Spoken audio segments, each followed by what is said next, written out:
Mais uma vez, boa noite a todos. Olá, Regina, seja bem-vinda ao estudo. Hoje estamos aqui num dia muito especial. Estamos encerrando, não é, o nosso estudo do Livro dos Espíritos.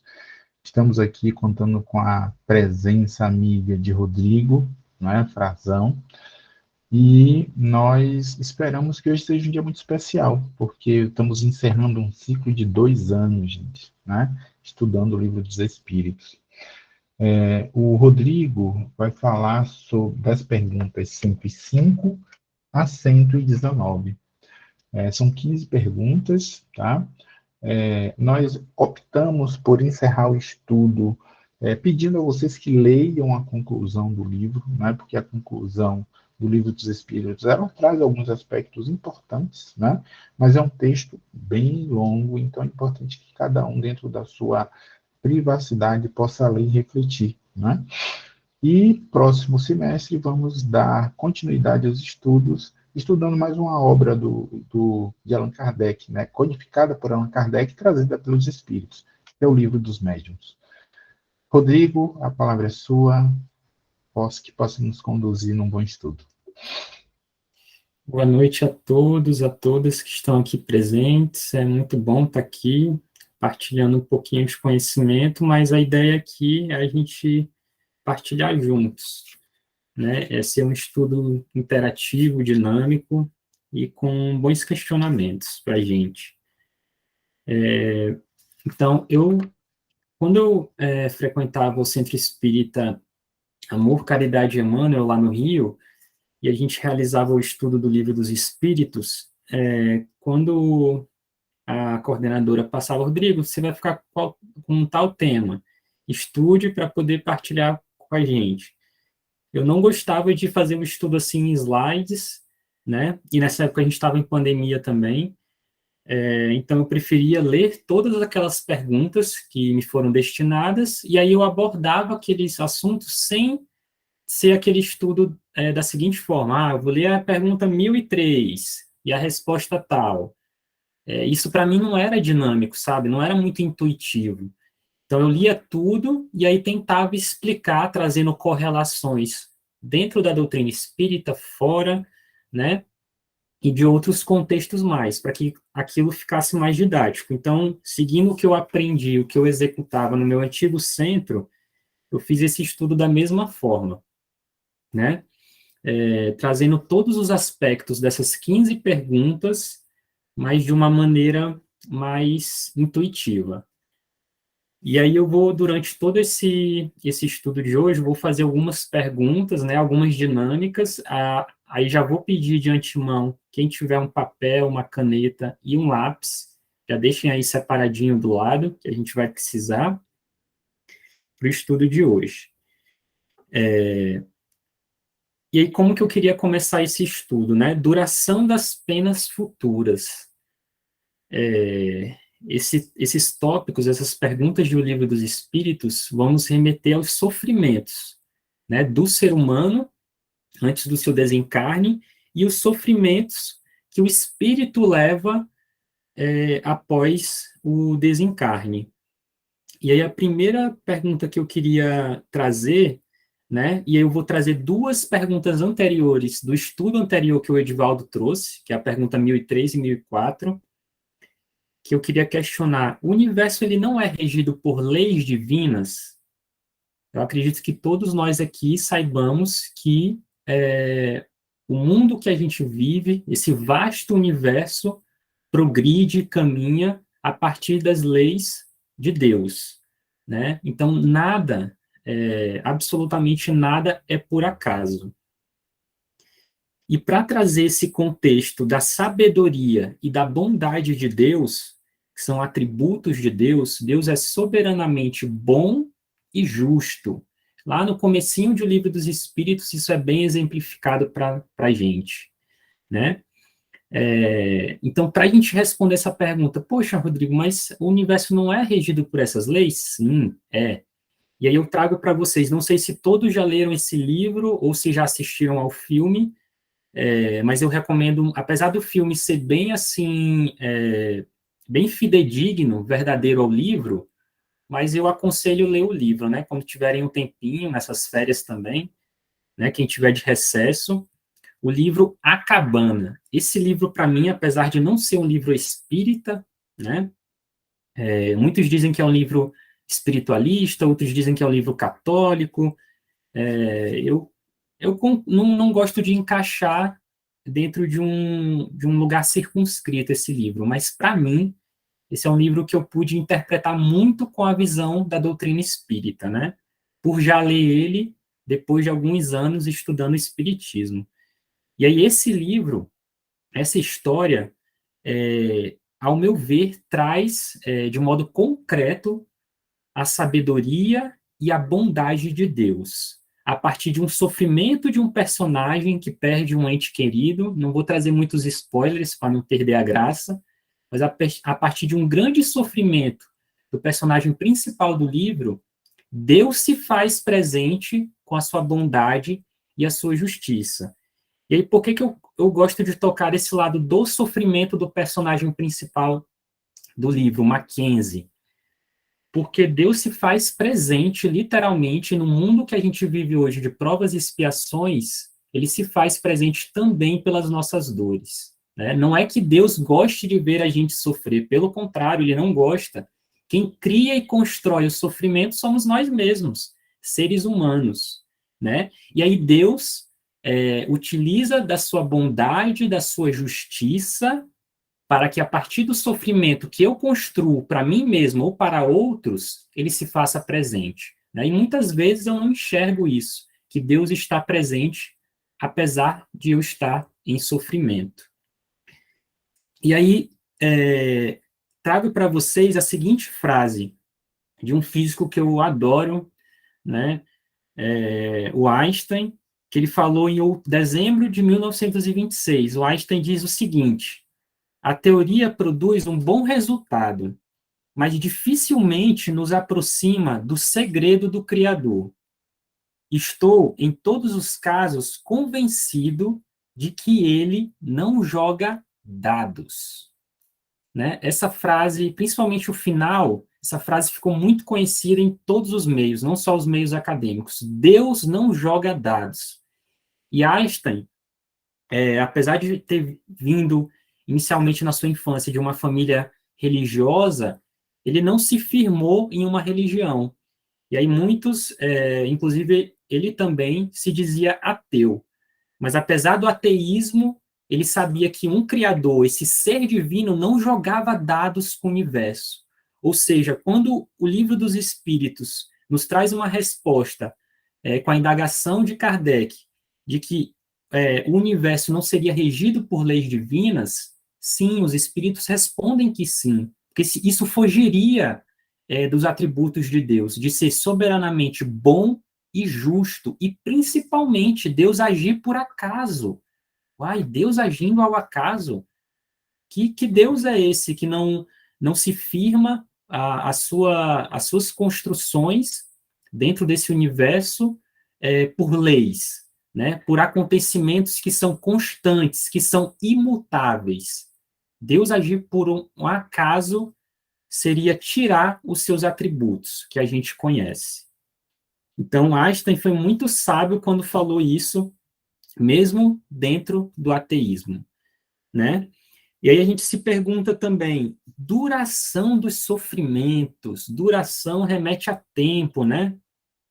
E esse capítulo foi bem especial para mim, porque eu fiz várias conexões. Quando eu estava estudando, eu lembrei dessa frase do Einstein, lembrei da questão da teoria também da relatividade, né? Mas para não fugir muito do espiritismo e não entrar na física moderna, duração é relativa ao tempo, né? Ou seja, eu demoro tantos minutos para chegar em tal região administrativa aqui do DF. O meu atendimento na clínica é de 30 minutos. Então, é um tempo, né? Uma mensuração que a gente faz matemática.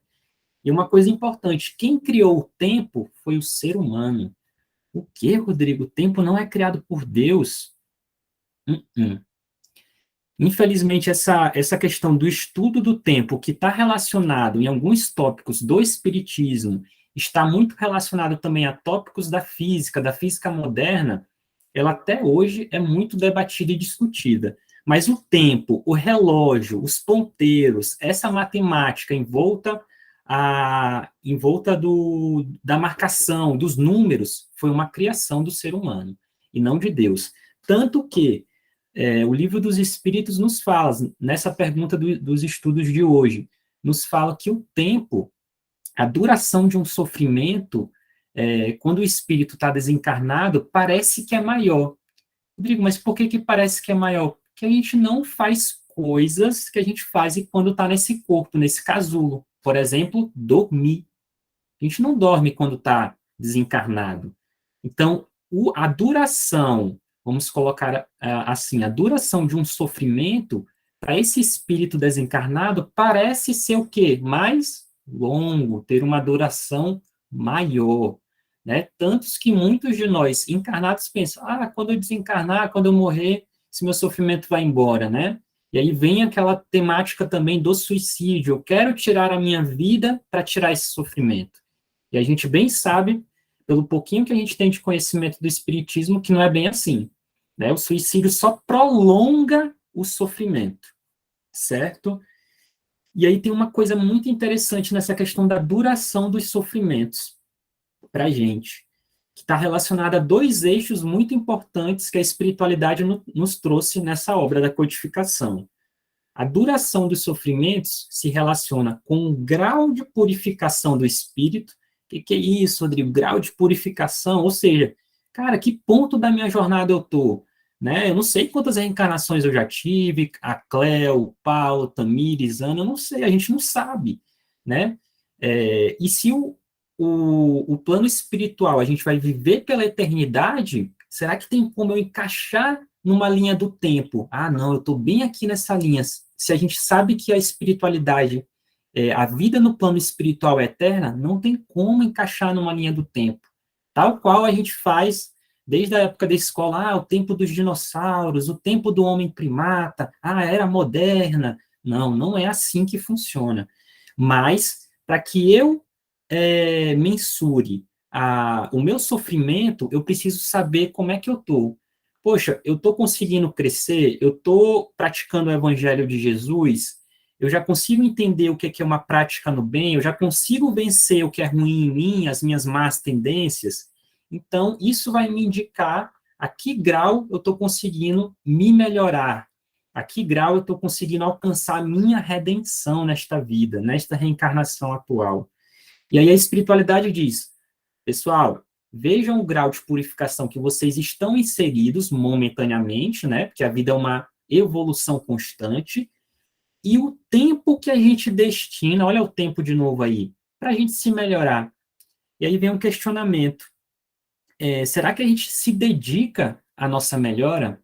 Será que eu me dedico, por exemplo, se eu tenho uma compulsão alimentar, será que eu me dedico a vencer essa compulsão, sabendo que isso me prejudica, sabendo que eu estou alimentando um vício? Será que eu consigo vencer a minha má tendência de ser muito orgulhoso, de não pedir ajuda, a minha má tendência de ser egoísta, de não emprestar as coisas para os meus irmãos, de ser egoísta no trabalho, de não querer dividir o conhecimento no meu ambiente de trabalho? Eu estou conseguindo destinar tempo a melhorar essas minhas más tendências? Então, a espiritualidade nos coloca. Identifique momentaneamente o seu grau que você está da sua jornada evolutiva, o seu autoconhecimento e o tempo que você destina para se melhorar na sua jornada. E aí vem uma pergunta para todos aqui presentes. Quem se sentir à vontade para responder, verbalmente ou pelo chat, o que falta para a gente dedicar um tempinho do nosso dia a dia para se melhorar? Quem pode aí nos responder? O que falta?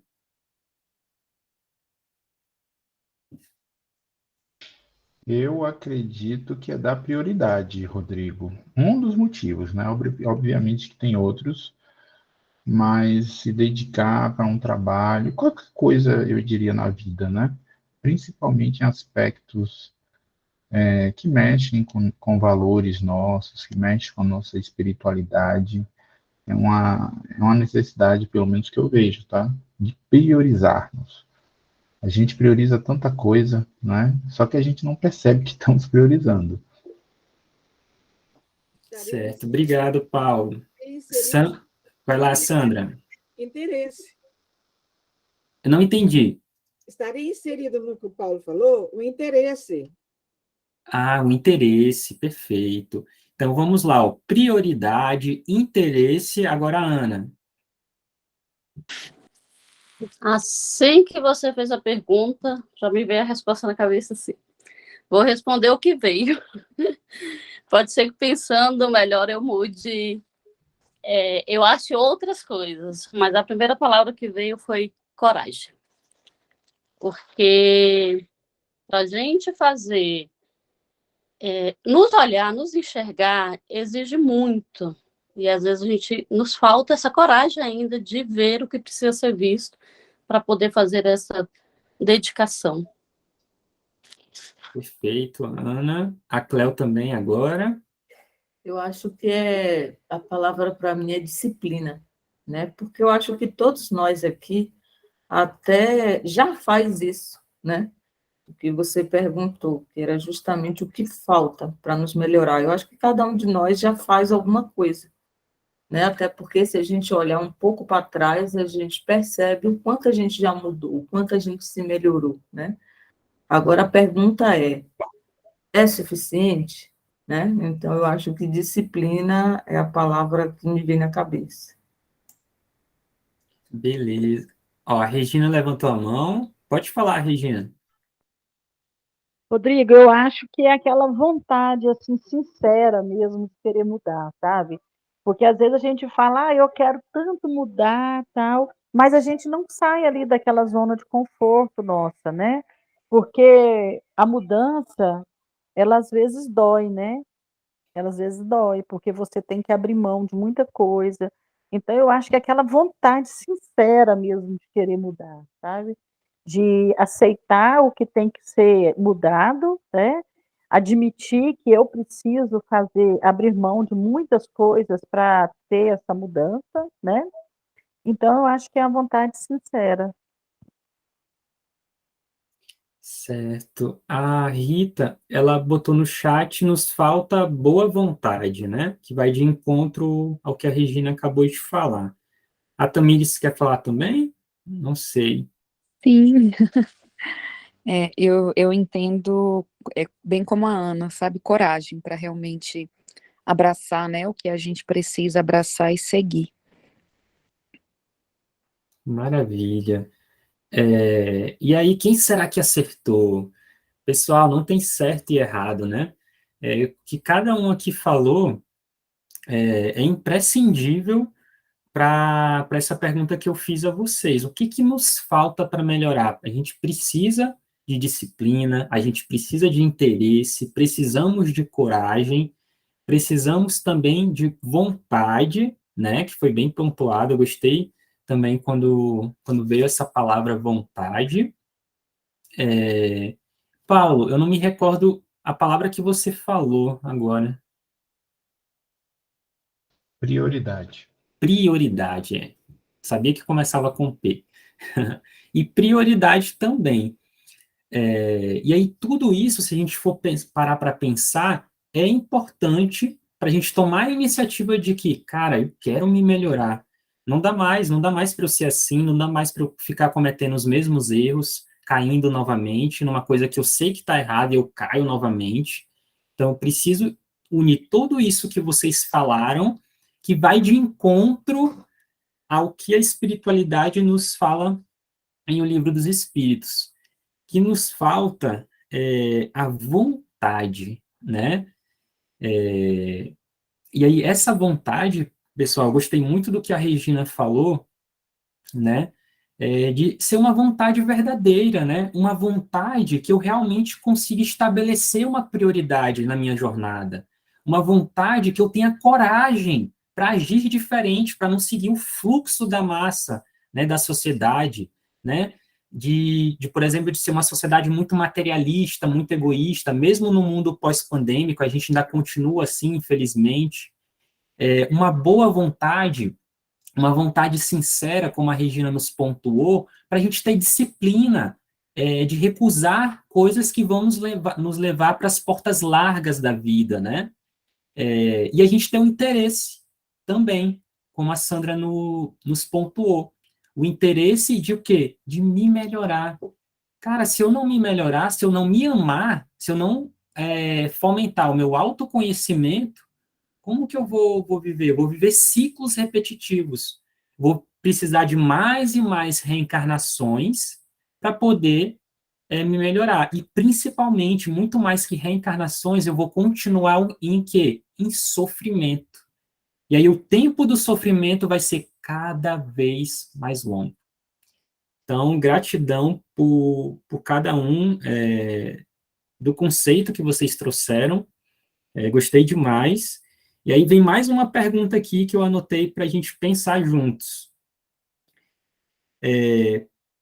Vamos lá. Em relação à materialidade, o que vocês acham que a materialidade tem, assim, de importância, de valor, de significado para essa duração do sofrimento quando a gente desencarna? A materialidade tem um fator, assim, importante, imprescindível? O que vocês acham? Como a pessoa levou a reencarnação anterior, né, em relação à materialidade, e isso reverberar no sofrimento no plano espiritual. O que vocês acham disso?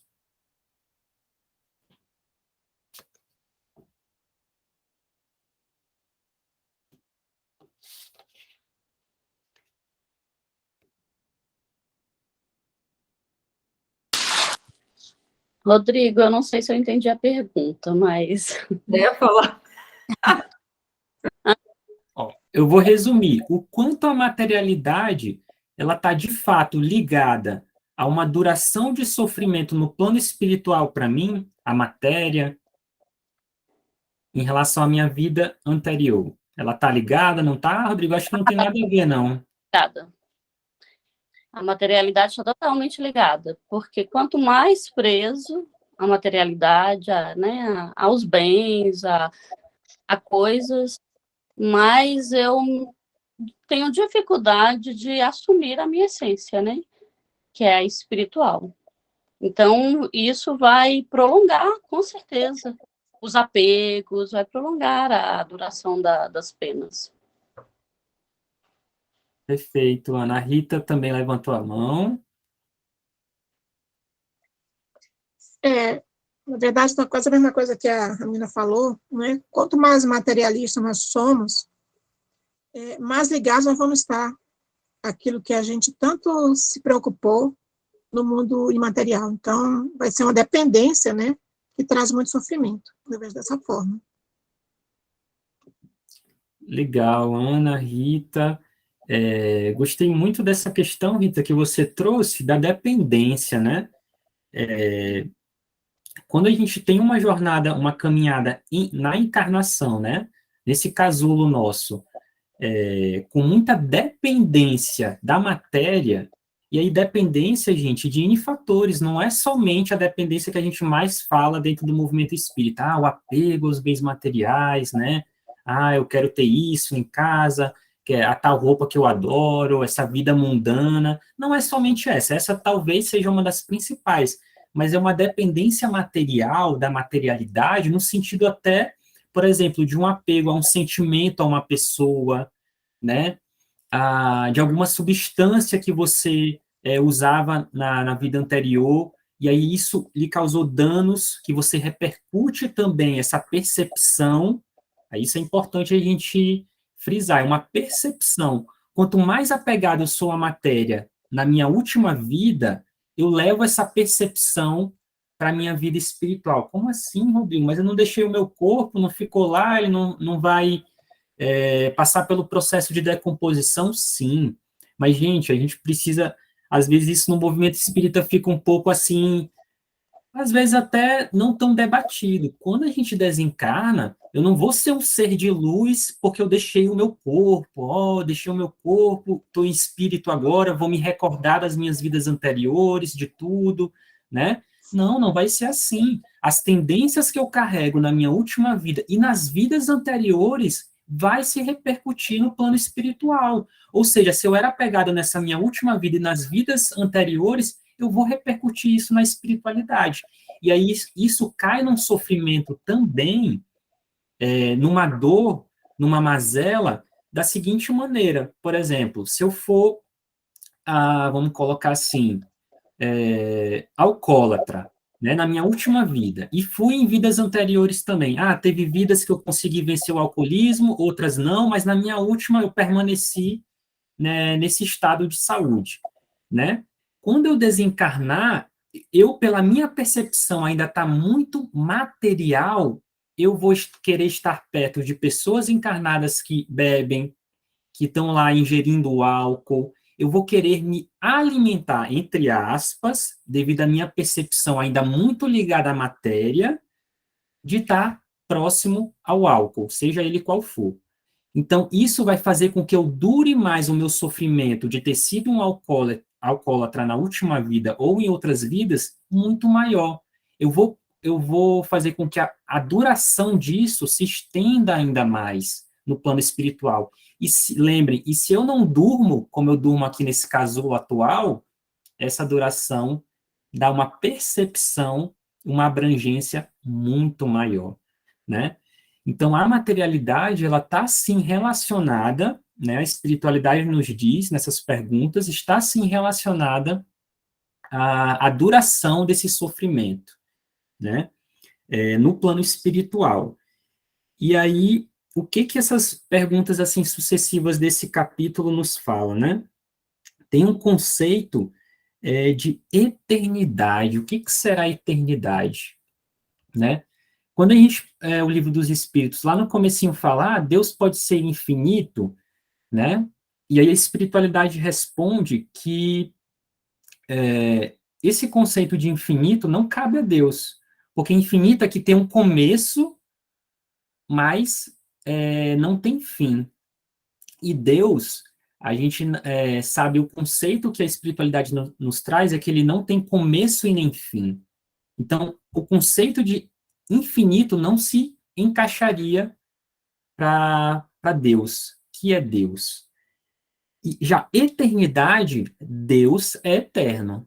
Ou seja, Deus sempre existiu. Não chegou um pontinho lá da nossa linha do tempo que, peraí, nesse pontinho bem aqui da linha do tempo, Deus surgiu. Isso não aconteceu. Teve esse pontinho que, digamos assim, nasce Deus. Não, Deus sempre existiu. Sempre existiu e sempre existirá.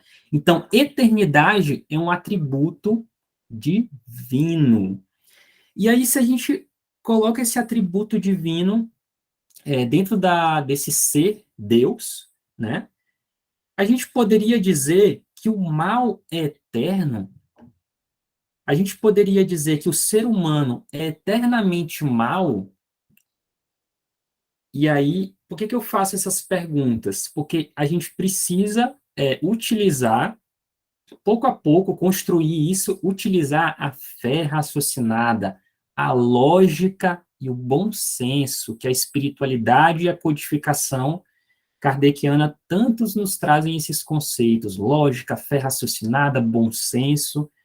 Ou seja, quando eu pego um atributo de Deus, Deus é eterno, e coloco no ser humano, ou coloco numa ação, por exemplo, fazer o mal, o mal é eterno, o ser humano vai ser eternamente mal, quando continua dando continuidade nesses erros,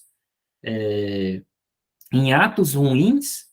Não, a gente não consegue colocar esse atributo numa qualidade humana, né?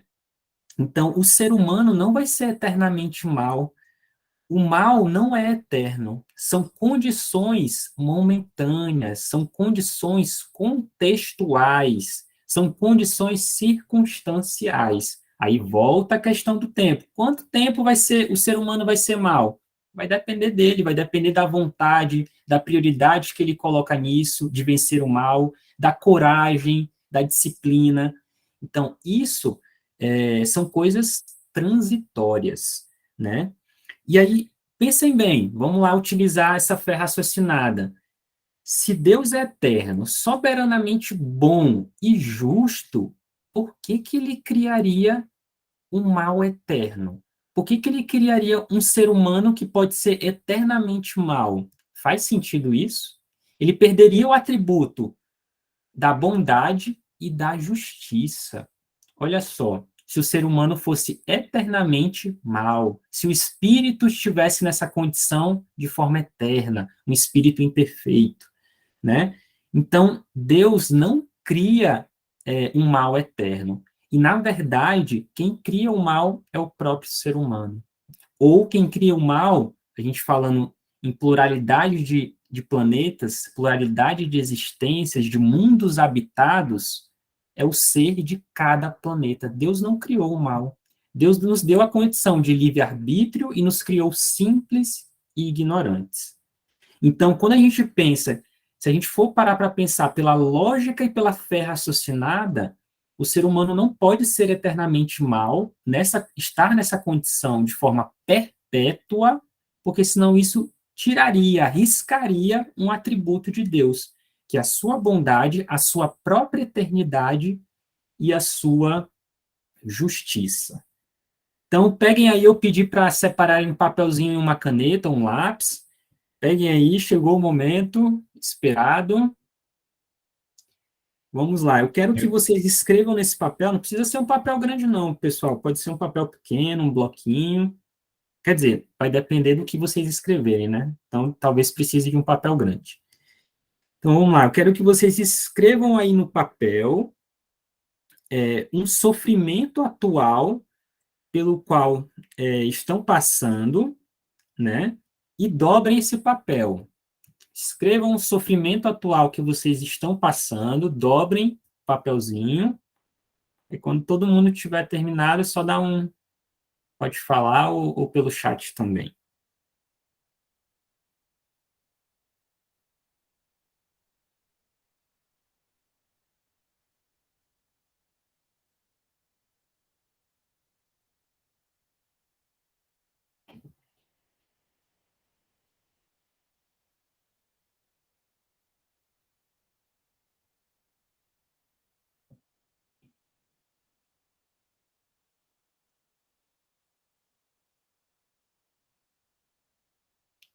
Paulo já terminou, e o restante da turma, Ana também, já escreveu. Ô, Ana, quer trocar, Ana? Eu arriscar Ó, Sandra também. que Quem não quiser abrir a câmera, é só dar um sinal, só para eu saber. Rodrigo, terminamos aqui de escrever o nosso sofrimento atual. Terminei aqui. Tamires também. Eu estou com Rita. dificuldade de encontrar meu Terminei também. Ó, então se está com dificuldade, é sinal de que não tem sofrimento. Olha aí, rapaz, Cléo. né? Tenha medo, Rodrigo. Eu não sei se é sofrimento, né? Porque, assim, existem coisas que é tristeza, né? Por não acontecer tal coisa, existe uma angústia, mas sofrimento é um negócio muito Às forte. vezes não é sofrimento, mas é uma preocupação. É isso, sabe? É uma preocupação, não é sofrimento. Sofrimento é muito forte, Rodrigo. Mas pode ser mesmo, gente. Mas a ideia mesmo, quando eu pensei nessa dinâmica, é realmente vocês escreverem algo que está, um sofrimento que está angustiando, que está trazendo essa tristeza. É um sofrimento que vocês estão carregando assim diariamente. Ainda não conseguiram vencer ele, estão carregando diariamente. Essa é a ideia.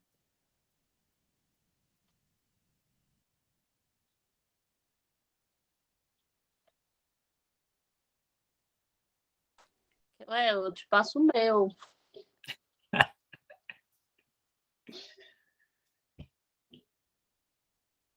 Ei, gente, eu estou falando para vocês e eu não peguei aqui o meu papel.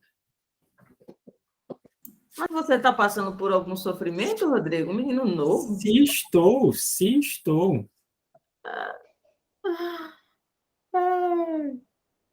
Quem dera não estar passando. Passando pelo sofrimento. Joguei na lota e não ganhei. Que sofrimento. Nunca nem joguei. Para ganhar. Ô, Ana, tá no mudo. O sofrimento é maior. Tá sofrendo porque nem jogou. Ó, então vamos lá. Esse papelzinho que cada um, né? Ou os mais modernos que escreveram aí no computador, no celular, aí não vai dar para amassar, né? Mas vamos lá. Ó, e se eu tivesse pedido para vocês tacarem esse papel numa fogueira? Quem escreveu em celular? Ah, olha aí, ó. Viu? Vamos lá. Aí tacava na lixeira o celular. É verdade, podia tacar na lixeira. Vamos lá. Eu quero perguntar para vocês.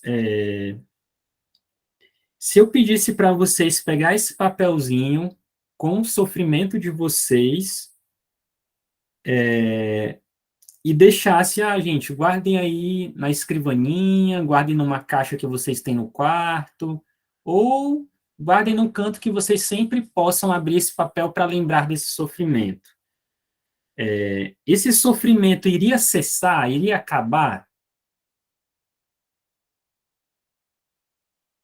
Não? Se eu pedisse para guardar o papelzinho, o que vocês acham? O meu não. O meu também não. Nem o meu. Se eu guardasse, ele ia morrer de desespero. Certo. Rita, você quer falar, Rita? Você está com o microfone aberto? Não, Certo. Então, boa parte falou que não, né? Certo.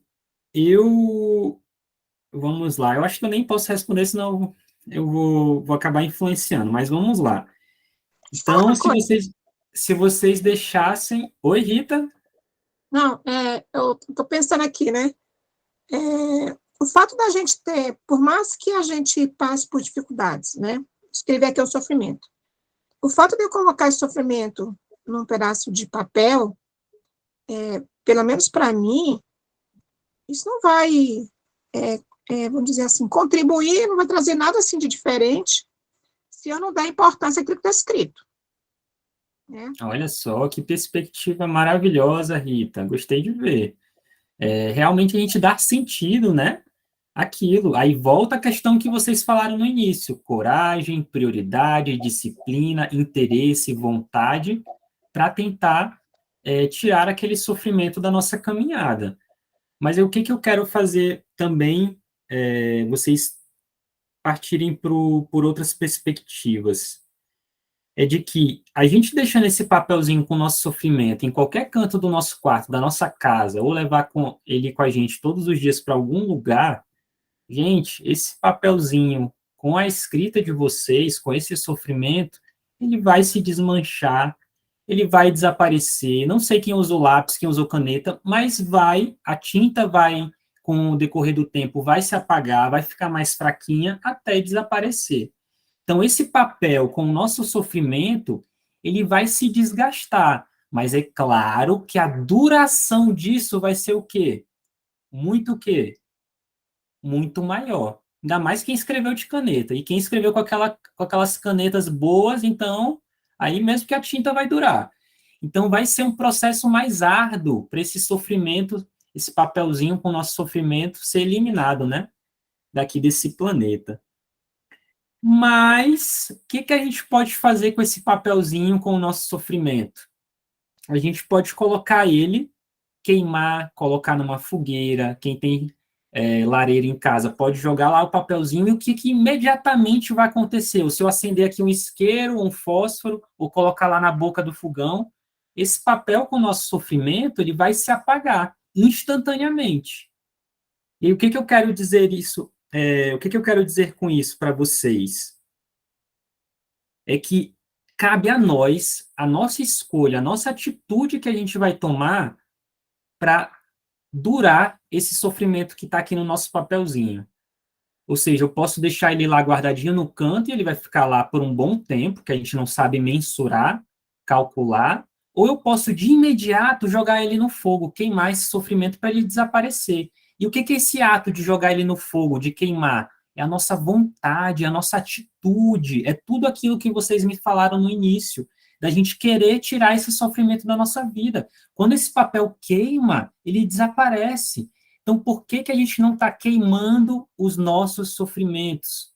Por que que a gente está perdurando? A gente escreve em papel e deixa aí na nossa escrivaninha, e deixa no bolso da calça, e quer reler esse sofrimento todo dia. A gente gosta do sofrimento? Não, não gosta. Então, nos falta uma atitude mais enérgica. A gente precisa queimar esse papelzinho, ou quantos forem os papéis de sofrimentos que a gente tiver na nossa vida. Ou seja, a gente precisa de uma atitude, e não esperar. Nos basta a vontade. E aí, o Espírito São Luís, né, numa das frases, depois de O Homem de Bem, do Evangelho segundo o Espiritismo, essa frase de O Livro dos Espíritos é a mais marcante para mim, que ele diz o seguinte: mais tardia, menos tardia pode ser a nossa vontade, cedo ou tarde ela aparece, por efeito irresistível, observem só, por efeito irresistível da necessidade que o espírito tem de sair da inferioridade e se tornar feliz. Olha só o que o Espírito São Luís nos fala. Ou seja, a gente tem uma irresistível, gente, sabe? A gente não resiste necessidade de sair do que é inferior em nós e caminhar para a felicidade. Então, a gente não está fadado, a gente não está destinado ao sofrimento eterno, à tristeza eterna, a tudo isso que a gente colocou nesse papelzinho aqui de forma eterna. Nos falta queimar esse papelzinho e seguir o que já é nosso, seguir o que está dentro aqui, ó, do nosso espírito, que é o quê? A irresistível necessidade de ser feliz. Só basta isso. Enquanto a gente deixar esse papelzinho guardado, qualquer que seja o lugar, essa irresistível necessidade que a gente tem no espírito não vai aparecer. Porque eu estou mais preocupado com esse sofrimento, em ficar vivendo ele todos os dias, do que a minha jornada de caminhar para a luz e para a felicidade. Eu quero ouvir agora a Cleonice. Diga, Cleonice. São Luís, ele ainda complementa, Rodrigo, dizendo que o sofrimento ele vai perdurar até que o espírito, né, ele possa fazer o esforço de se melhorar, né? Então, assim, as leis divinas, ela não interferem no livre-arbítrio. Então, assim, eu fico imaginando, né? Os espíritos superiores, eles não têm pressa. Mesmo vendo, né, a gente naquele sofrimento, porque tudo é um aprendizado, né? Não adianta eu passar para uma próxima etapa se eu ainda não estou boa na primeira, né? Então, eles veem como um pai, mas eles não sofrem conosco, porque eles sabem que amanhã a gente vai melhorar. Mas eu fico pensando, né, no tempo, né? Eu lembro que uma vez a gente estava... Natália, vocês lembram de Natália, né, Ana? A gente estava lá na casa acho que foi da Valéria, e assim, logo quando estava se falando em mundo de regeneração, e que aqueles que não se melhorassem iriam ser degradados para outro mundo. Ela fez: eu não quero ser degradada para outro mundo, não.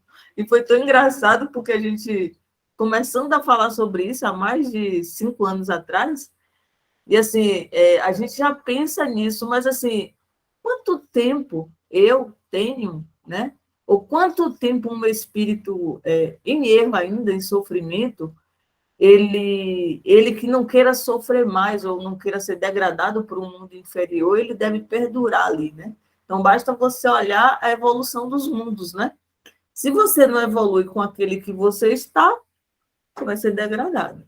Se você evolui com aquele que está, você vai continuar, né, ali com ele, caminhando. Então, eu vejo que os espíritos, São Luís falando aqui, que assim, a lei que rege a duração dos sofrimentos é eminentemente sábia e benevolente, uma vez que subordina a duração do sofrimento ao esforço que o espírito faz para se melhorar.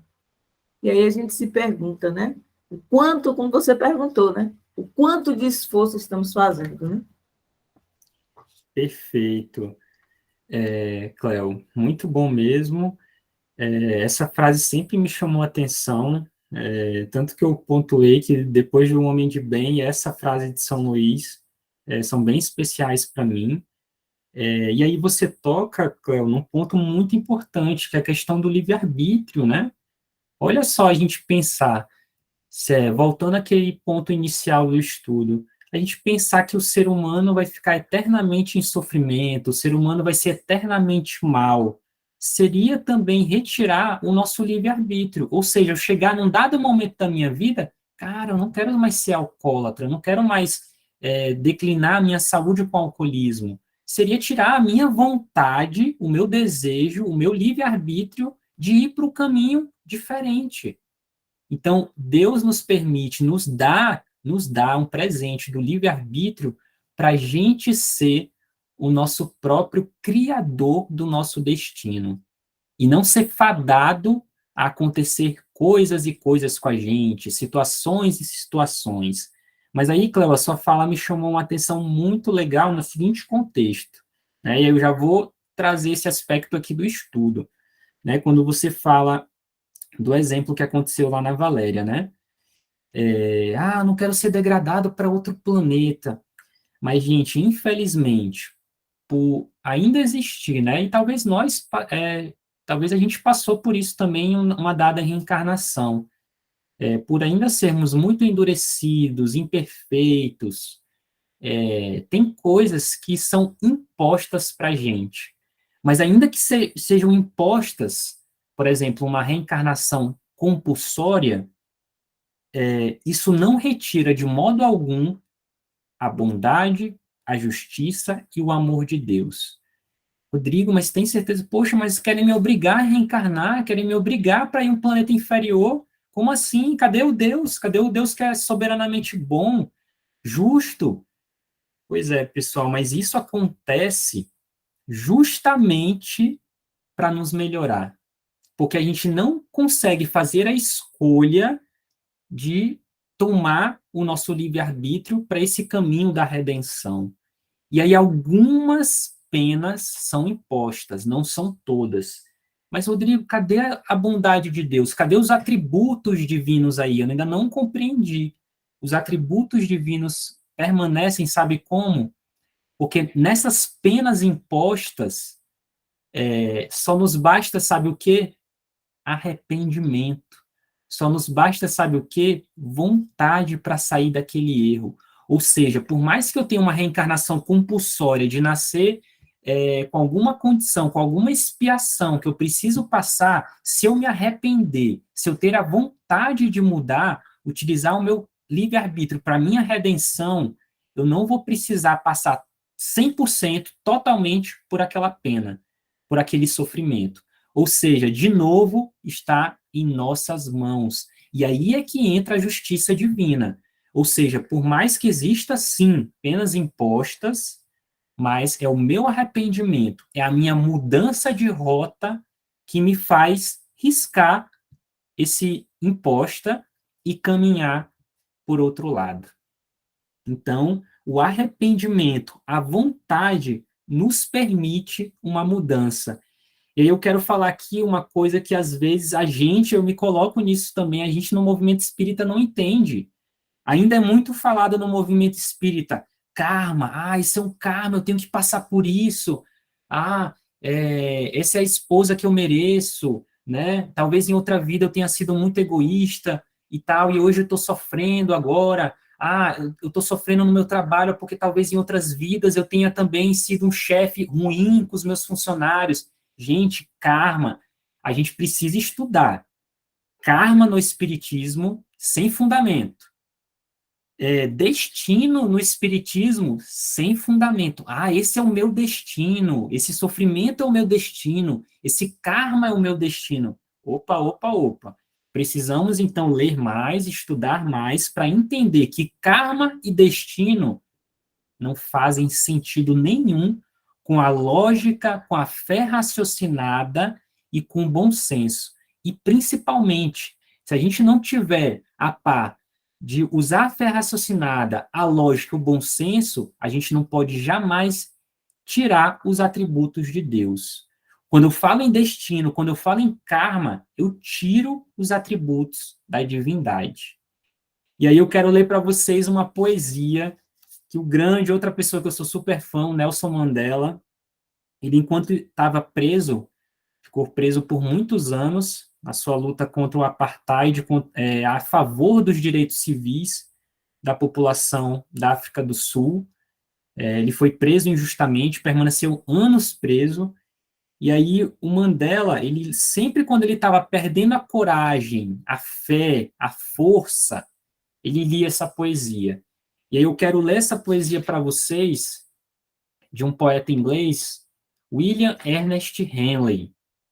Uma poesia que eu conheci na faculdade por meio de uma amiga minha, que é poetisa, e aí o estudo me remeteu a ela. E aí essa poesia eu quero mostrar para vocês, trazer essa reflexão de que a gente precisa vencer essa ideia de destino e precisa vencer essa ideia de karma. E aí o Nelson Mandela, em vida, venceu todo um sofrimento, toda uma amargura, toda uma dor e uma tragédia através do seu livre-arbítrio e através da sua vontade. Lendo e relendo todos os dias na prisão a seguinte poesia: do fundo desta noite que persiste, a me envolver em breu, em escuridão eterna e espessa, a qualquer Deus, se algum acaso existe, por minha alma insubjugável, eu agradeço. Nas garras do destino e seus estragos, sob os golpes que o acaso atira e acerta, nunca me lamentei, e ainda trago minha cabeça, embora em sangue, erguida. Além deste oceano de tristeza e de sofrimento, somente o horror das trevas se divisa, porém um tempo, a se consumir em fúria, não me amedronta, nem me martiriza. Por ser estreita a fenda, eu não declino, nem por pesada a mão que o mundo me bate. Eu sou o senhor do meu destino, eu sou o capitão da minha alma. Essa poesia, pessoal, para mim, é fantástica. Esse final, então, depois de ele retratar toda a dor, ele fala: eu sou o capitão da minha alma. Eu sou o senhor do meu destino. E aí essa poesia me remete ao meu livre-arbítrio, à minha vontade de vencer todo esse breu, toda essa escuridão, toda essa lamúria que a poesia me cita, e que o Mandela viveu isso em prisão. Então, quando a gente coloca que temos que passar por esse karma, que temos que viver, isso é o meu destino nessa reencarnação, isso são ideias que tiram o atributo da divindade e tiram o nosso livre-arbítrio em escolher. Cara, eu não quero continuar nesse sofrimento, eu quero queimar esse papelzinho aqui, eu não quero deixar ele em cima da minha mesa ali todos os dias. Então, a gente não pode negar a nossa liberdade de agir e ter uma atitude diferente. E aí eu trago para vocês também, fazendo um paralelo com conhecimentos da atualidade, por que é tão importante a gente entender que, apesar de existirem penas impostas, isso a nível de carne, encarnado, e a nível espiritual também, a gente começa pouco a pouco, né, já há algumas décadas, a evoluir por um caminho diferente, né, isso até nas nossas leis civis. E eu trago um conceito que também, para mim, é bem especial, de justiça restaurativa. Hoje, França, Canadá, principalmente, né, França, Canadá, e aí, para trazer para o nosso universo, Brasil e Minas Gerais já trazem essa prática da lei penal, que é o conceito e a ação de justiça restaurativa. Tá, Rodrigo, mas o que é justiça restaurativa? Gente, justiça restaurativa nada mais simplificando um pouco, mas é um conceito e uma prática mais profunda do que aquela pessoa que cometeu um crime, que cometeu uma injustiça, que matou alguém, tirou a vida, cometeu estupro, cometeu todas as aberrações, as tragédias que a gente conhece nesse nosso mundo de provas e expiações, aquela pessoa que está em cárcere, presa, através da justiça restaurativa e dos familiares das vítimas, quando essa pessoa falece, ou da própria vítima, quando ela não perde a vida, eles podem ter um encontro dentro do sistema prisional. Rodrigo, como assim? A pessoa que cometeu um crime horrendo vai encontrar a vítima, os familiares da vítima, é isso mesmo? É isso mesmo. E aí a prática e o conceito de justiça restaurativa é para simplesmente, olha só como isso já está numa lei civil, França, Canadá e Minas Gerais, é para simplesmente tentar trabalhar entre familiares ou vítimas e a pessoa que cometeu o crime trabalhar o perdão. Ou seja, em vários presídios da França e do Canadá, o que está acontecendo? Se a família ou se a vítima quiser, isso é perguntado, isso é utilizado o livre-arbítrio dessa vítima ou desses familiares da vítima. Olha, você quer se reencontrar com a pessoa que cometeu esse crime há tantos anos, ou um período recente, você quer conversar com ela, você quer saber o que aconteceu, você quer ouvir o outro lado. Então, a ideia é que esse encontro possa possibilitar uma compreensão, um entendimento, os porquês que às vezes não são colocados ali. Rodrigo, mas isso não é justificar um crime. Não, não é justificar um crime, porque a justiça restaurativa não é para botar a mão na cabeça da pessoa que cometeu um crime e não é para a família ou a vítima perdoar, simplesmente. Não, é para entender todo o contexto. Não, não é simplesmente isso. É para dar oportunidade. É para dar o ouvido a cada um. O criminoso ou a criminosa, ouvir a vítima também, ouvir os familiares, entender o sofrimento deles, entender a dor que eles ainda estão passando, ou se essa dor já foi curada. Então, esse encontro que a justiça restaurativa possibilita é nesse sentido. É de que lá num expoente longe, lá numa estrada longa, que o perdão possa ser trabalhado. E embora, em muitos relatos que eu li da França e do Canadá, embora a família não perdoe, mas os relatos que as vítimas ou os familiares trazem são relatos de piedade, são relatos de redenção, eles querem que aquela pessoa melhore, eles querem que aquela pessoa estude. E aí, por que eu trago isso? Porque isso tem relação com as penas impostas. Apesar de alguém que cometeu um crime horrendo, triste, trágico, esteja no ambiente prisional, se ela se arrepender, se ela, por exemplo, querer participar de uma ação de justiça restaurativa, é um sinal de que ela está usando da vontade para caminhar para um outro lado. É um sinal que ela está usando da vontade para se arrepender. É um sinal que ela quer ser ouvida, que ela quer também ouvir a quem ela causou dor, essa pessoa. Então, a justiça restaurativa é algo que está agora no nosso âmbito civil, em alguns países, e caminhando no Brasil para trazer esse contexto de vontade, de arrependimento, mas principalmente de redenção, que o tópico e as perguntas de O Livro dos Espíritos nos trazem das penas impostas. Ou seja, será que essa pessoa encarnada que cometeu um crime horrendo, ela deve ficar perpetuamente, para sempre, presa na prisão, no cárcere? Será que esse é o destino? Apesar de que a gente tem nesse planeta países que têm prisão perpétua, que têm cadeira elétrica ainda, né?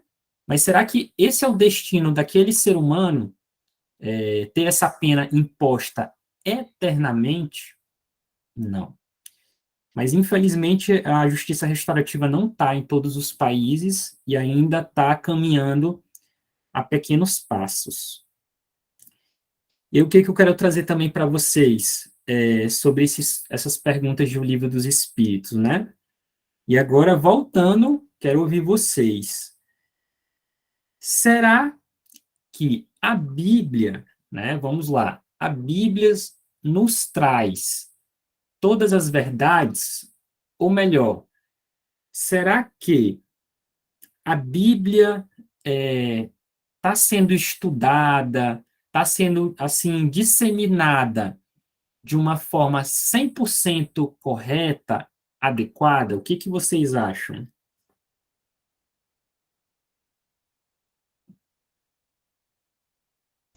Eu acredito, Rodrigo, que Isso é uma pergunta difícil, né? Porque há muitos séculos estudamos a Bíblia. E, de um modo geral, as pessoas costumam estudar de forma a preencher suas lacunas e dar a interpretação que lhe agrade, não é isso? E às vezes a gente, e aí eu coloco até nós espíritas, será que nós espíritas estamos interpretando os textos evangélicos da forma adequada? Eu acho que o principal norte que nós temos é Jesus, né? Para interpretar tanto o Velho quanto o Novo Testamento. E quando a gente começa a se distanciar, né, as nossas atitudes frente às coisas que a gente aprende nos evangelhos, é porque a gente não está interpretando da forma mais adequada, né? Então, resumindo, eu acredito que muitas vezes nós não estamos interpretando de forma adequada os evangelhos, sabe? Mas isso é um trabalho contínuo, né? É um trabalho. Tem parábolas de Jesus que a gente lê hoje, eu, por exemplo, com a idade que tenho, quando eu olho estudos que eu fiz há 10 anos, eu disse, nossa, naquela época eu tinha pensar diferente do que eu tenho hoje, sabe? E é a mesma palavra, o mesmo escrito, o que muda é o entendimento. Então, eu acredito que até a interpretação ela é evolutiva. Perfeito, Paulo. Alguém mais quer pontuar?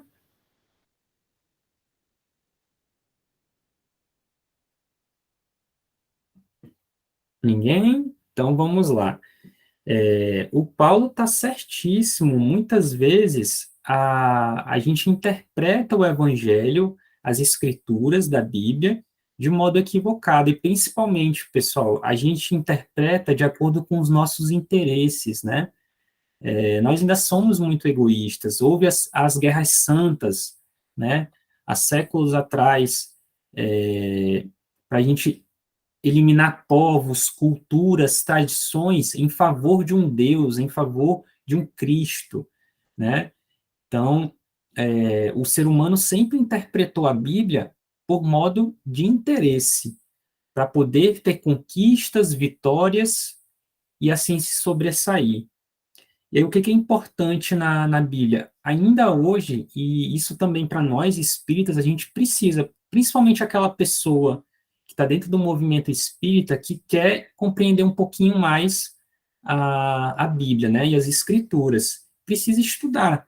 Mas é um estudar, gente, não é simplesmente ler, eu vou ler, interpretar, eu sei que tem um sentido de alegoria, o sentido figurado, criativo, né? Mas não é somente isso, precisa também de historicidade. A gente precisa também da história, né? Essa disciplina tão importante aí nas escolas, nas universidades. Por que que é importante? Para a gente saber que, por exemplo, o texto hebreu em hebraico teve, pelas traduções gregas, latinas, teve mudanças de contextos. Uma palavra em hebraico daquela época de Cristo, ou dos evangelistas, dos apóstolos, não tem o mesmo significado que atualmente, ou não tem o mesmo significado que na França Iluminista, não tem. São contextos sociais, históricos, que mudaram o significado daquela palavra, e que do hebraico, da língua da Bíblia original, foi traduzido por diversos idiomas. Por que que isso é importante? Porque na Bíblia, somado ao sentido figurado e alegórico de muitas palavras, não somente de Jesus, tem, por exemplo, fogo eterno. A duração do meu sofrimento é um fogo eterno. Eu vou caminhar para uma chama eterna. E aí o Livro dos Espíritos, pelo Espírito Platão, nessa reencarnação, e pelo Espírito Lamennais, o que eles nos dizem? Que nem a própria tradição religiosa católica, vamos colocar aqui, nem os concílios que aconteceram, ou seja, aquelas reuniões para entender a Bíblia, para colocar novas doutrinas, para atualizar doutrinas, dogmas, nem eles chegaram a um senso comum. Ou seja, se nem às vezes, a própria religião chegou a esse consenso de interpretar a Bíblia 100%, ou seja, por essas diferenças, por exemplo, de traduções, né, e do estudo histórico que ainda falta, o que Platão e Lamennais nos diz em O Livro dos Espíritos? Que não há esse consenso das outras religiões, mas principalmente que há a mudança das traduções. Ou seja, o que significava uma palavra em hebraico, por exemplo, eternidade, o fogo eterno em hebraico, significa outra coisa para os contextos atuais, para a nossa linguagem moderna, por exemplo. Então, ter esse estudo histórico da interpretação da Bíblia é importante. E, gente, é importante não somente para a gente que está inserido no movimento espírita, mas, às vezes, até por uma conversa, um diálogo com pessoas de outras religiões, a gente colocar, por exemplo, esse contexto histórico na nossa conversa, a gente colocar a fé raciocinada, a gente colocar a lógica, os atributos de Deus, que uma coisa acaba anulando a outra e que isso não vai fazer sentido anular atributos de Deus. Então, não é só para a gente aqui do movimento espírita, não. É para as conversas que a gente tem nos nossos outros contextos. A gente não é só amigo de espírita. Na nossa família não só tem espírita. Dentro dos nossos contextos sociais, a gente está com pessoas de diversas religiões e de pessoas que não têm religião. Então, é importante a gente entender isso para, num diálogo, num debate, numa conversa, a gente pontuar essas questões, certo? Então, esses dois espíritos, tanto Platão quanto Lamennais, nos trazem esse ponto. Atenção às traduções, atenção a que os concílios religiosos não chegaram no consenso, né? Quando houve mudanças de dogmas, atualizações doutrinárias, não chegaram a um consenso interpretativo da Bíblia, certo? E aí eu faço uma pergunta para vocês de novo. Vamos lá. Todos conhecem a Deus? Todo mundo conhece o Evangelho de Jesus? O que vocês acham? Todos que você fala, todos nós aqui ou todo mundo? Não, todo mundo, até fora dessa sala virtual. O planeta. Desde a história, né, a gente sabe que cada um tem uma interpretação daquilo que foi passado desde criança, né, do que é Deus, né? Mas tem um atendimento muito engraçado que eu fiz, engraçado não, né? Peculiar. É um atendimento fraterno que eu fiz e eu comecei a falar sobre o espiritismo, né, para um rapaz. E ele chegou para mim e disse assim: Clarice, me diga uma coisa, eu sou culpado do que eu fiz de errado, já que eu não conhecia o espiritismo? As coisas que eu fiz de errado, você me falando aí agora dessa doutrina, você me explicando, a minha falta de conhecimento, eu levo culpa por isso, né? Eu parei assim e disse para ele assim: você sabe o que é certo e o que é errado? Ele sei. Eu digo: onde é que está escrito isso? Na nossa consciência, né? Então, se você sabe o que é certo e o que é errado, o errado que você fazia antes, você fazia porque queria. E o certo que você fazia porque você sabia que era certo. Então, a questão de conhecer Deus e conhecer Jesus, né, que pode não chegar a todo mundo, eu entendo que só o fato da lei de Deus estar escrita em nossa consciência já nos leva a uma responsabilidade de fazer o certo e de fazer o errado.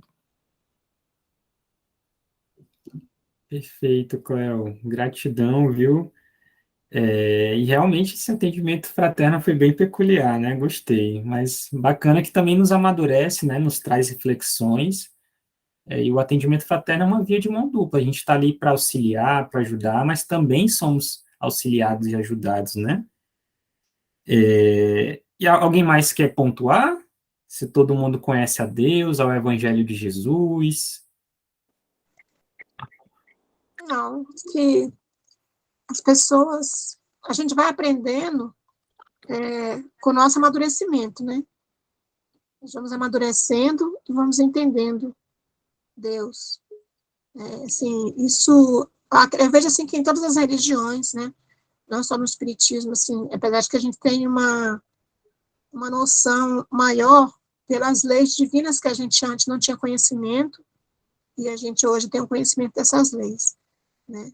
Mas o amadurecimento vem para todo mundo, eu acho que de acordo com o amadurecimento de cada um, a pessoa começa a compreender Deus de uma forma diferente. Eu vejo dessa forma. Agradeço, Rita. Perfeito. Ana?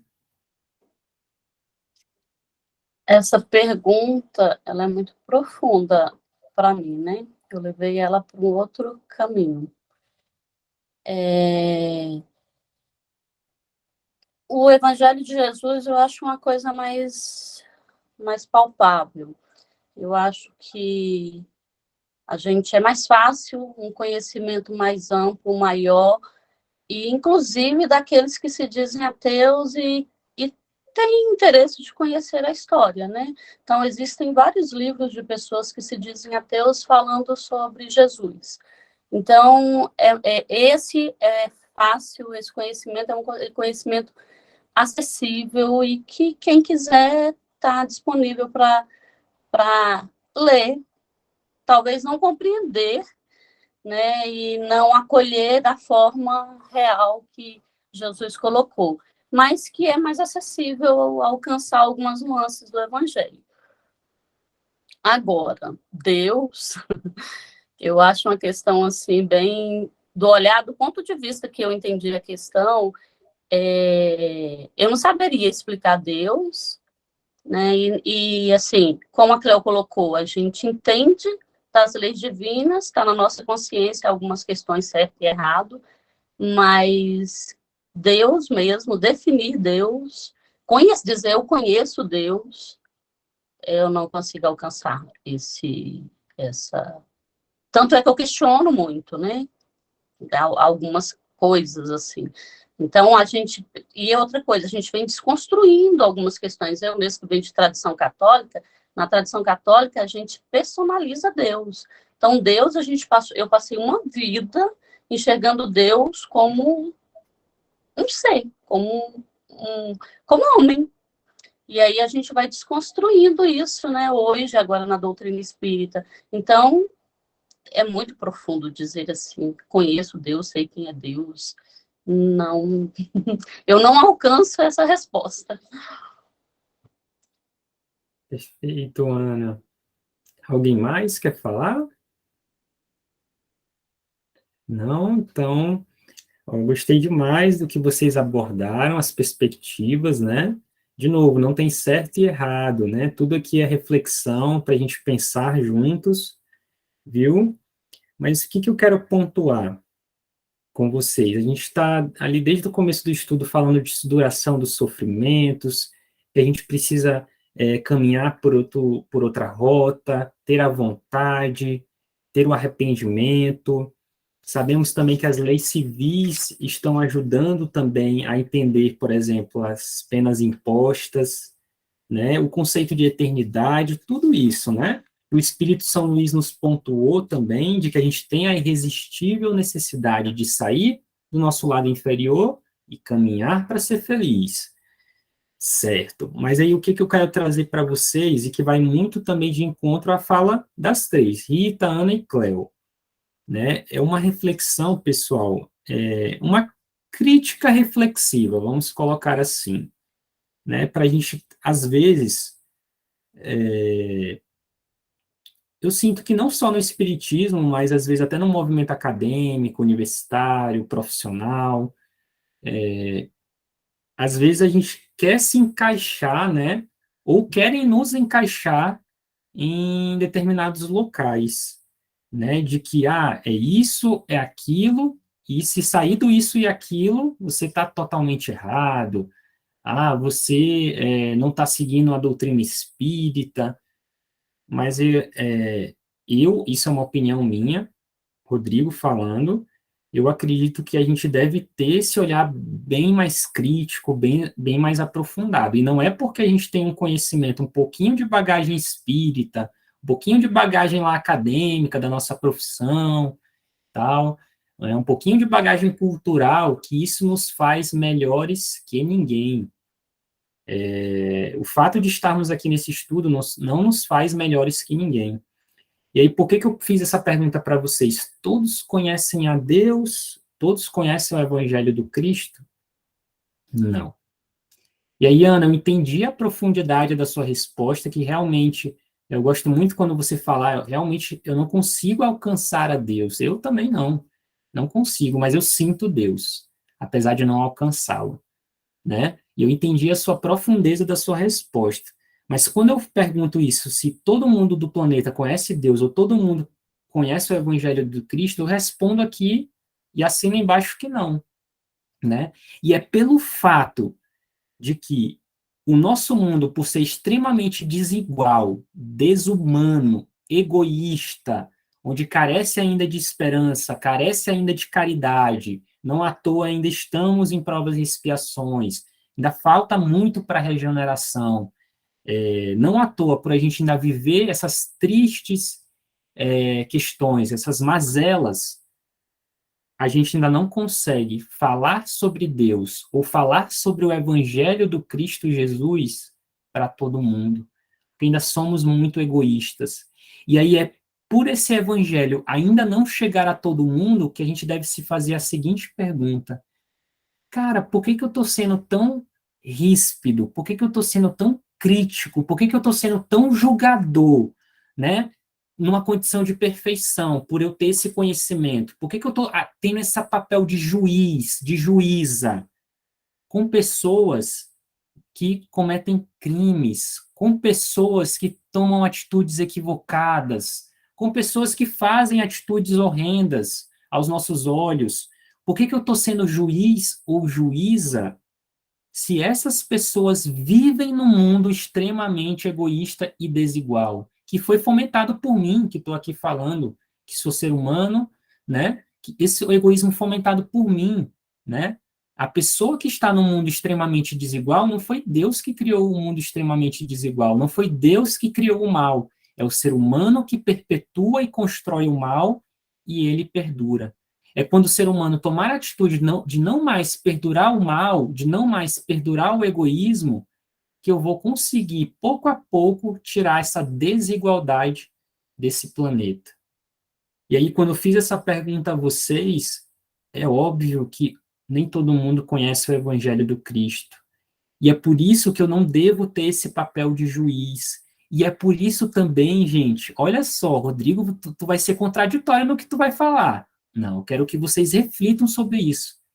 É por isso, gente, que nem sempre, olha só, nem sempre o arrependimento, o meu querer mudar de rota, a minha vontade, a minha prioridade, o meu interesse, a minha disciplina, a minha coragem vão ser fatores preponderantes, impulsionadores para eu ir para uma jornada de bem. Ou, como tema do estudo de hoje, para eu tirar o meu sofrimento, eu romper, eu eliminar com a minha dor. Por que não, Rodrigo? Gente, a questão da meritocracia, do esforço, não cabe num mundo desigual. Não cabe. A gente não pode falar de que é preciso simplesmente ter vontade, aquele ser encarnado, aquele criminoso, simplesmente ter vontade, esforço, para tirar o sofrimento dele ou para caminhar no bem. Infelizmente não. Rodrigo, mas não está sendo contraditório com o Livro dos Espíritos? Não, não está. Porque em um Livro dos Espíritos, em um Evangelho segundo o Espiritismo, e vamos colocar, tirando um pouco o Livro dos Médiuns, mas todas as obras, as 4 outras obras de Kardec, a Gênese também, nos fala que a gente precisa trabalhar em prol da humanidade, a gente precisa estabelecer a fraternidade. Eu não estou nesse planeta Terra sozinho. Então, o nosso progresso é coletivo, o nosso progresso não é simplesmente individual.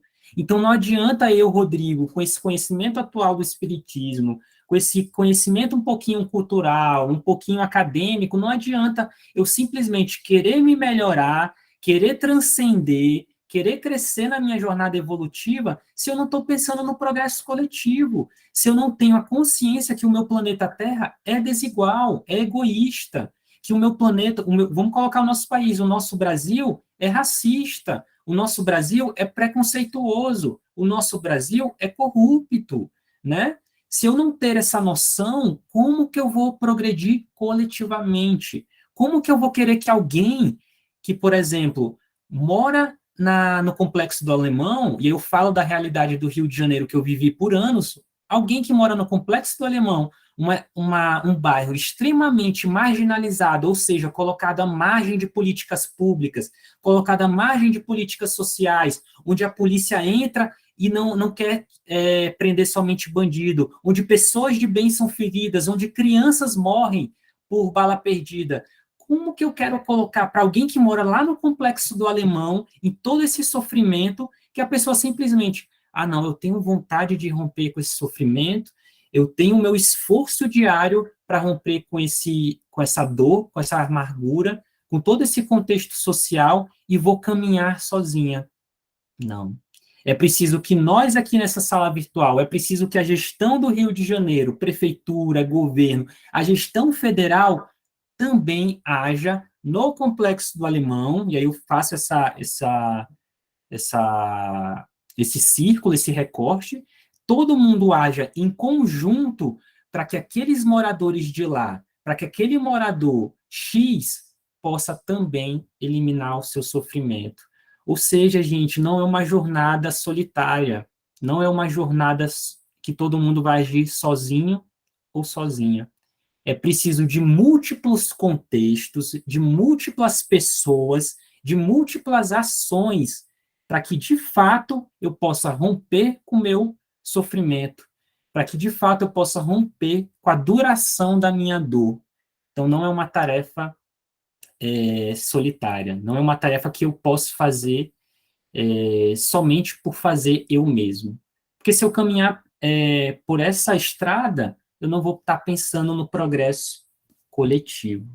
Então, o que eu quero pontuar com vocês é que a gente sempre tenha muita cautela quando fala em meritocracia e quando a gente pontua a questão do esforço. A gente não está fugindo de O Livro dos Espíritos. Lá, como eu bem falei, lá eles também colocam inúmeras perguntas, inúmeros capítulos, o progresso moral e coletivo da sociedade, e não somente individual.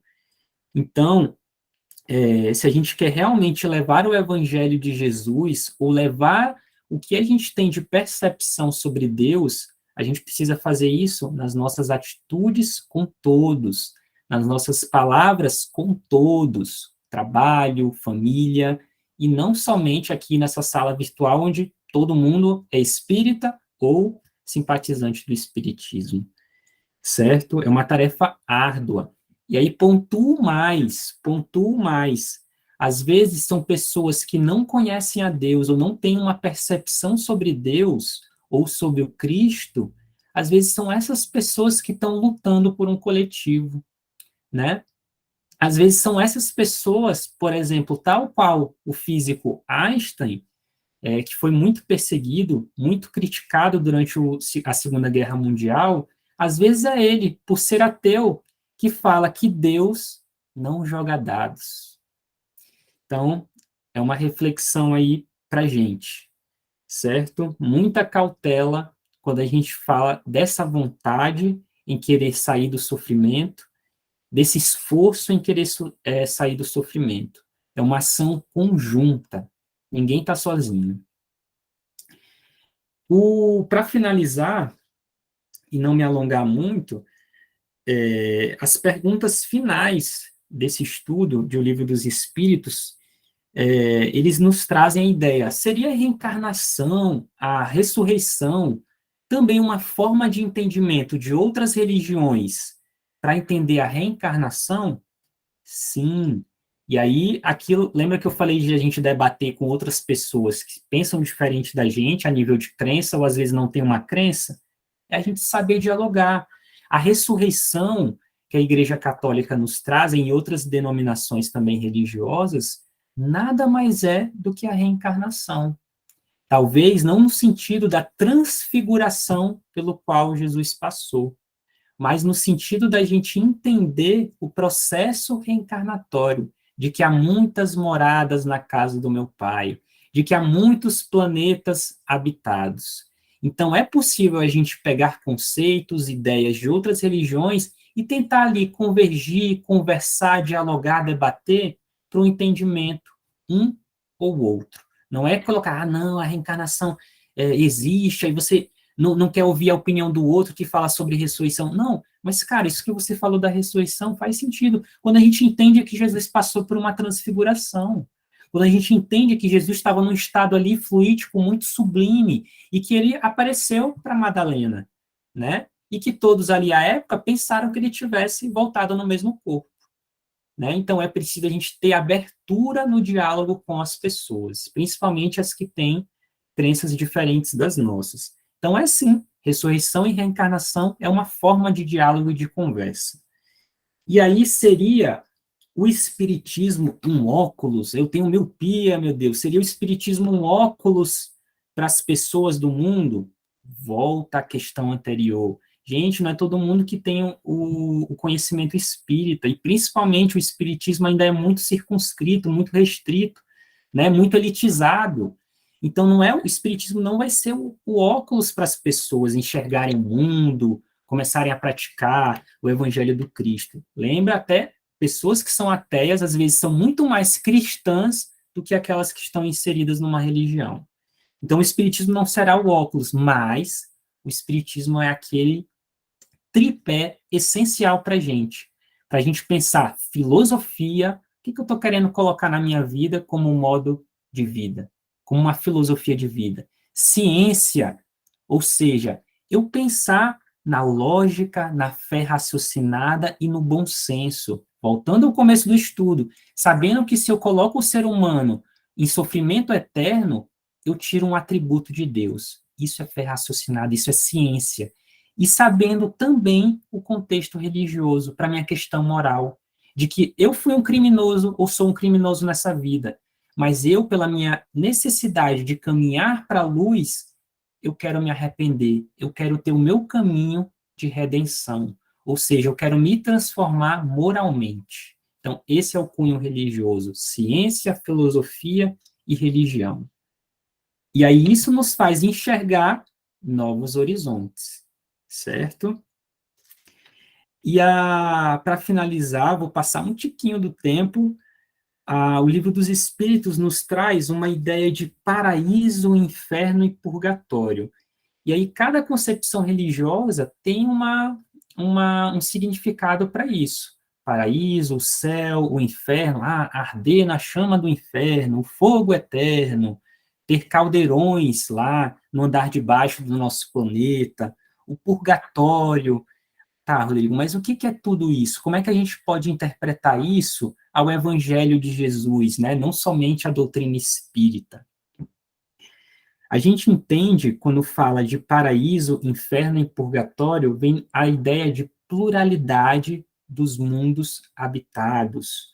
Nos vem a pluralidade de existências, mas principalmente vem uma pergunta: há um lugar circunscrito, ou seja, determinado, exato, para ter um paraíso, para ter um inferno, para ter um purgatório?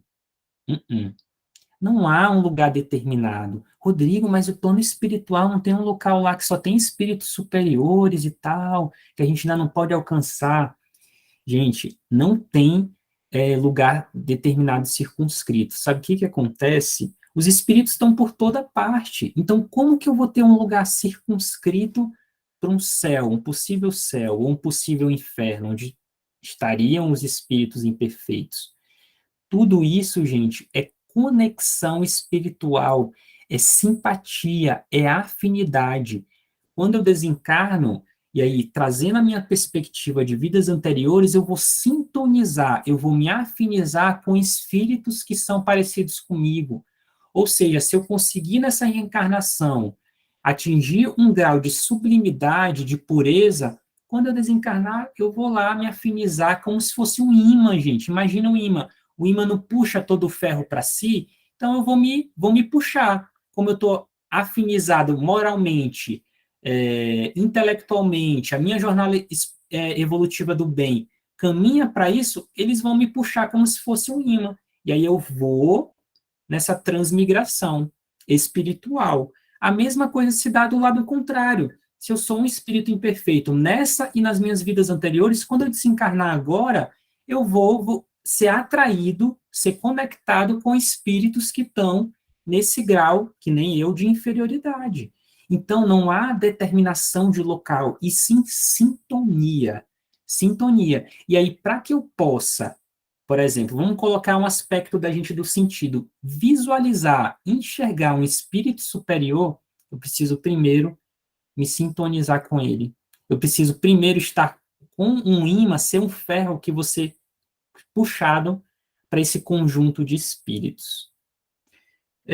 Então, não há essa questão de determinar um local, um possível céu, um possível inferno. E sim há uma sintonia espiritual e uma conexão espiritual, de acordo, claro, com o nosso grau evolutivo. E aí, o que é interessante também? No paraíso é onde a gente consegue usar as nossas potencialidades do espírito. Rodrigo, mas aqui na Terra a gente não consegue também? Às vezes consegue, com a questão do sonambulismo, do êxtase, da dupla vista, às vezes em sono, a gente consegue desdobrar, e aí vou usar mais ferramentas que o meu espírito tem e que aqui nesse casulo eu não consigo usar. Então é possível. Mas é nessa sintonia espiritual de pureza, de sublimidade, que eu vou conseguir usar todas as faculdades do meu espírito, que eu vou conseguir vencer todos os graus de inferioridade. Esse seria, entre aspas, o nosso paraíso, né? E o purgatório, que ideia de purgatório é essa? Aí, para a gente entender, o inferno seria um local que a gente ainda não consegue vencer o nosso sofrimento, a gente ainda não consegue se arrepender, a gente fica preso naquela amargura, naquela tragédia. Esse seria um inferno espiritual, ou seja, um estado de consciência onde eu me prendo naquela dor e naquela tristeza. Já o purgatório, eu tenho já consciência espiritual, mas isso pode acontecer também, a gente em carne, de que, cara, eu tenho esse sofrimento, mas eu sei que tem um futuro ali bom para mim. Eu sei que tem um futuro onde eu posso estar mais feliz, eu posso estar melhor. Então, o purgatório, digamos assim, é um estado, um estágio, onde eu não penso que há um inferno, um sofrimento permanente, mas sei que o meu sofrimento agora pode me levar a um caminho de me melhorar moralmente e me melhorar para eu vencer esse sofrimento. Ou seja, o purgatório seria uma transição, um estado ali onde eu sei que tem um caminho feliz, mas eu ainda não consigo chegar, certo? E aí, para finalizar o estudo de hoje, o que eu queria pontuar com vocês? Na verdade, com uma música, né, que eu vou colocar aqui.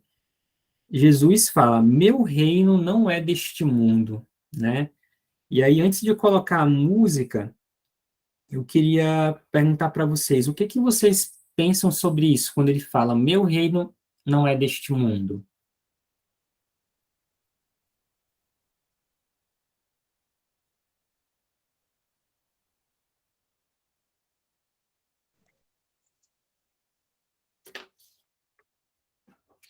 Que o reino dele não é desse mundo.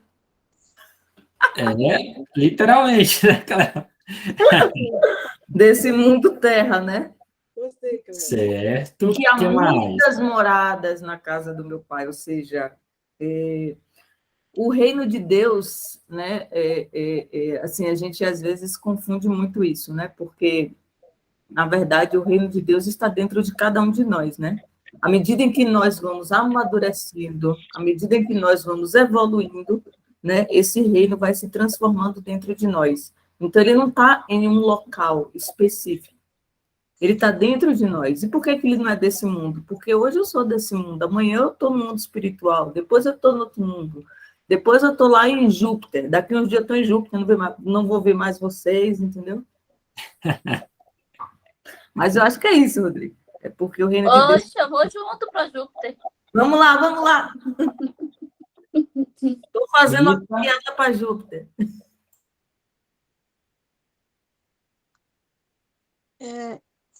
Bom, eu acredito que, eu entendo assim, que Jesus, ele veio do reino do amor, né?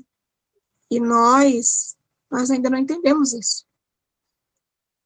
Até a gente compreender que esse reino só vai nos pertencer quando a gente realmente aprender que é o amor, que é amar o ser humano, que a gente não aprendeu ainda porque nós somos ainda muito egoístas, aí sim, né? Mas, por enquanto, ainda não aprendemos isso. Tem muito chão pela frente, muitas encarnações para a gente aprender isso. De aprender esse amor, né? Esse meu reino não é deste mundo, porque como é que a gente pode ser do reino de Jesus se nós não sabemos o que é o respeito, né? Se a gente não sabe amar nossos irmãos? Eu acredito que seja isso. Vejo dessa forma. Maravilha, Rita, Cléo, gostei demais. E alguém mais quer falar? Não? Gente, essa parte do estudo também foi bem marcante para mim, né? Porque lá do Evangelho a gente sempre ouve no capítulo, estuda, lê, sobre as muitas moradas, e quando Jesus fala essa frase famosa, meu reino não é deste mundo, né?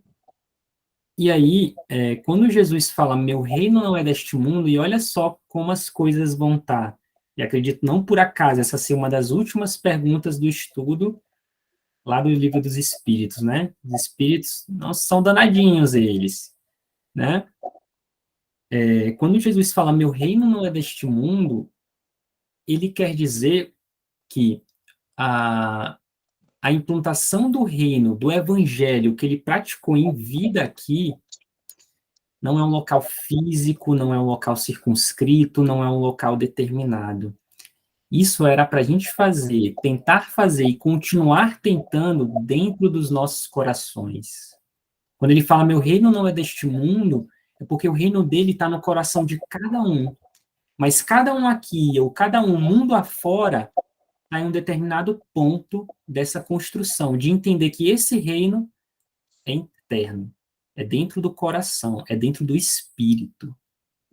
Certo? Então, esse é o sentido quando ele fala, meu reino não é deste mundo. E aí, pontuo mais. Já vou dar a fala para a Ana. Pontuo mais. Jesus, e aí isso não sou eu que estou dizendo não, que eu não tenho esse poder e nem tenho essa evolução. Jesus está onde o amor domina. Jesus está quando a gente consegue implantar o seu evangelho dentro do nosso espírito, dentro do nosso coração.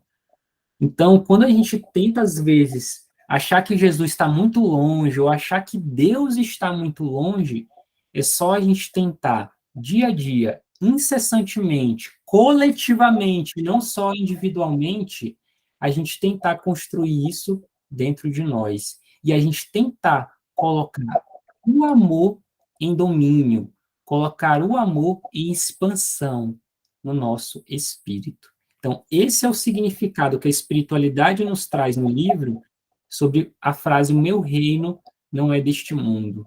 Ou seja, eu preciso colocar em expansão e em domínio o amor, que aí Jesus vai estar lá, e quem sabe, Ana, Deus também, a gente ter essa percepção, e também saber que esse reino é no coração, é no espírito.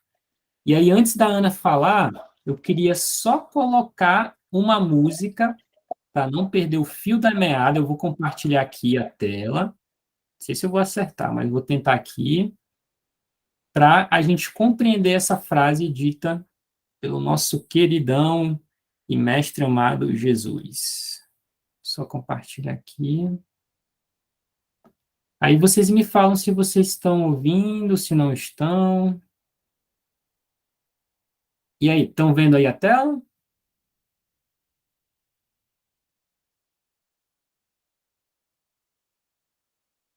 Estamos vendo a tela. Pronto. Eu posso mutar o meu, Paulo? Mutar pode.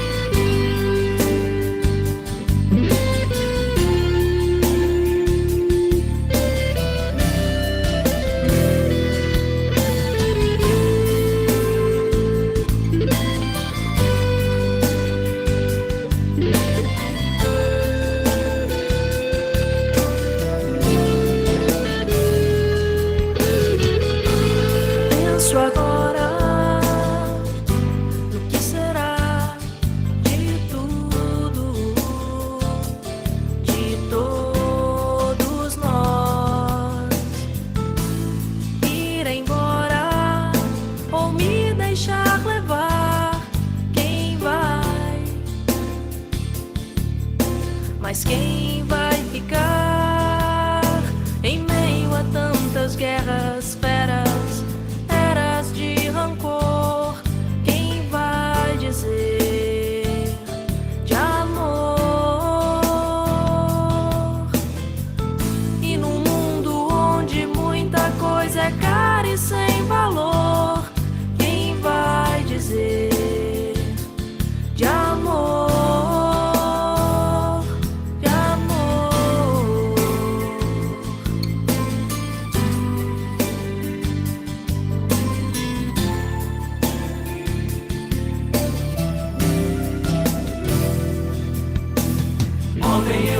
Sol e enxerguei nublado, eu tentei gritar, mas fiquei calado e não vou perder a minha chance agora, não. Hoje é muito fácil de entender que nada é por acaso. Sei que existe o bem, sei o que é errado, e se eu não disser, quem vai dizer de amor? Ontem eu olhei pro sol e enxerguei nublado, eu tentei gritar, mas fiquei calado e não vou perder a minha chance agora, não. Hoje é muito fácil de entender que nada é por acaso. Sei que existe o bem, sei o que é errado, e se eu não disser, quem vai dizer? O bem reinará na terra quando os espíritos que a vêm habitar, os bons predominarem, porque então farão que aí reine o amor e a justiça, fonte do bem e da felicidade. Todos vós, de fé e de boa vontade, trabalhai, portanto, com ânimo e zelo na grande obra da regeneração. E colhereis, pelo cêntuplo, o grão que houverdes semeado.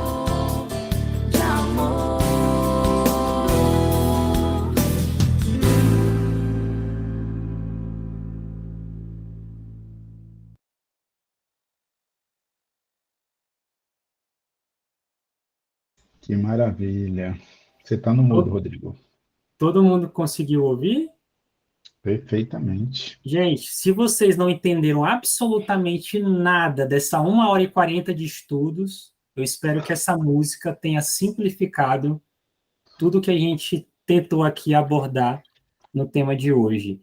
Gente, ele fala ali no finalzinho, grande obra da regeneração. E aí, por isso que eu fiz aquela crítica reflexiva com vocês, de que não adianta somente a minha vontade individual, não adianta somente o meu mérito, o meu esforço. A grande obra da regeneração. E como é que se faz uma grande obra? Com um conjunto de pessoas, com um conjunto de espíritos. E aí, pontuo mais.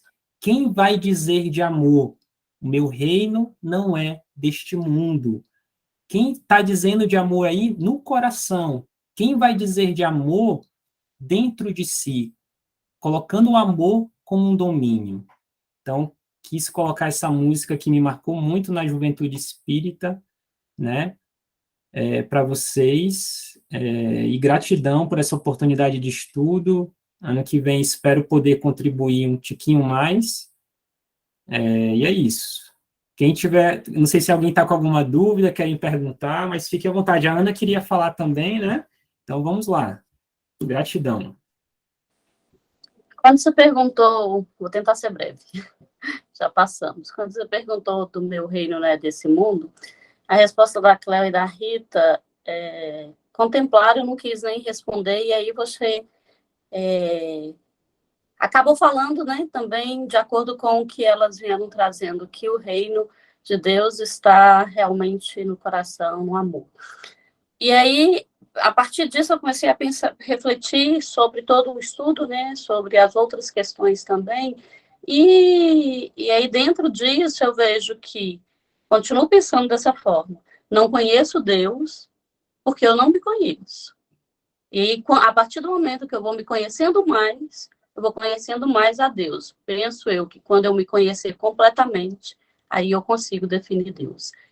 E como você bem colocou aí com essa música, a gente pode continuar refletindo a aula de hoje com a certeza de que o reino de Deus começa aqui, em nós. Ana, vou lhe apresentar Deus. Lá em Júpiter. Vamos lá. Ela diz assim, eu não conheço Deus, vou lhe apresentar, a gente vai marcar um almoço. Depois eu vou te contar uma piada de onde está Deus, que aí eu acho que é mais ou menos nesse tipo. Obrigado, Rodrigo. Obrigado a todos, por terem acompanhado até agora. A Cleo até preparou uma breve dinâmica, não foi, Cleo? Mas eu sugiro, por conta do horário, você divulgar lá no grupo, tudo bem? Eu já divulguei, né? Foi uma legal. que a gente aprendeu com esse estudo, né? Uhum. Do livro dos Espíritos. E só para poder, já que Paulo falou, eu vou pegar aqui só o resultado que o pessoal colocou lá, apesar de foram poucos participantes, mas cada um trouxe uma breve descrição aqui, né? Alguns disseram que tolerância, evolução, resignação, estudo, gratidão, esperança de novo, amável, fé, disciplina, mais tolerante, paciência e perseverança. Então, graças a Deus, a gente conseguiu aprender, estudando desse livro, até a última pergunta, terminou hoje aí com as palavras do Rodrigo, a gente conseguiu compreender e trazer tudo isso para dentro de nós, né? Obrigado, Rodrigo. Maravilha. Vamos fazer a nossa prece. Ana, pode nos conduzir na prece de hoje? Posso. Obrigado. Então, quem sentir a vontade, né? Fechar os olhos, levar nosso pensamento a Deus.